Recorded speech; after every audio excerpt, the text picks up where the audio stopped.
क्या बीजेपी ने शरद पवार को फिर से गच्चा दे दिया है? क्या एनसीपी पर कब्जे की शरद पवार की कोशिशों को धक्का लगा है? इन सवालों का जवाब तो कुछ दिनों बाद मिलेगा, लेकिन महाराष्ट्र के ताजा हालात देखकर ऐसा ही लगता है।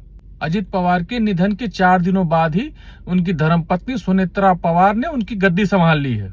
सिर्फ 24 घंटे के अंदर चले सियासी गुड़ागड़ित के बाद सुनेत्रा पवार को एनसीपी विधायक दल का नेता चुन लिया गया।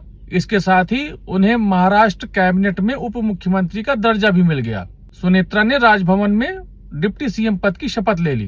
कहने को तो एक सामान्य सी राजनीतिक घटना है, लेकिन इसके मायने गहरे हैं। दरअसल जिस दिन से ही अजित पवार का निधन हुआ है, उसी दिन से शरद पवार गुट के तमाम नेता इस बात का दावा कर रहे हैं कि जल्द ही एनसीपी के दोनों धड़ों का विलय होने वाला है। दिवंगत अजित पवार भी इस प्रस्ताव पर सहमत थे।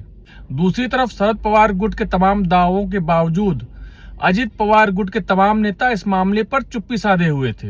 अब सुनेत्रा पवार की कमान संभालने के बाद माना जा रहा है कि एनसीपी के दोनों धड़ों के रास्ते अलग अलग ही रहेंगे। इससे सबसे बड़ा झटका शरद पवार को लगा है। दरअसल शरद पवार के सामने ही अजित पवार ने उनकी सारी राजनीतिक विरासत पर कब्जा कर लिया था।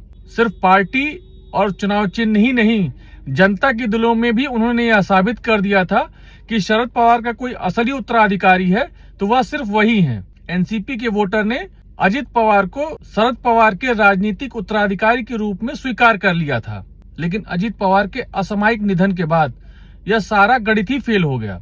शरद पवार जो अजित पवार के इस फैसले से खुश नहीं थे, उन्हें शायद यह मौका मिला कि वो दोनों गुटों को वापस जोड़कर फिर से एनसीपी की कमान अपने हाथ में ले लें।